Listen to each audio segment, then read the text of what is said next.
बिस्मिल्लाहिर्रहमानिर्रहीम। जियोब करी वज़ाइफ के मौज़ूद सामीन व नाज़रीन, अस्सलामु अलैकुम। अलवासियु, सूरज निकलने से पहले का ये अमल है। 100 बार पढ़ना है, यानी कि आपने नमाज फ़जर के बाद का ये अमल है। नमाज फ़जर के फ़ौरन बाद आपने सूरज निकलने से पहले पहले ये करना है। 100 बार अलवासियु की आपने तस्बीह करनी है और अव्वल व आखिर आपने 11 दफ़ा दुरूद इब्राहिमी पढ़ना है।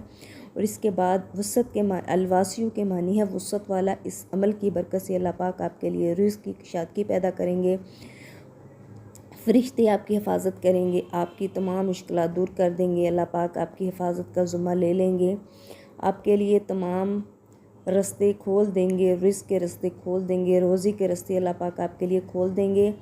उठते बैठते सोते जागते आपने ये अमल करना है और ज़्यादा से ज़्यादा कसरत से करना है। वज़ू बावज़ू करें और इसको अपना मामूल बना लें। अल्लाह पाक आपके लिए आसानियाँ पैदा करेंगे। जज़ाकल्लाह।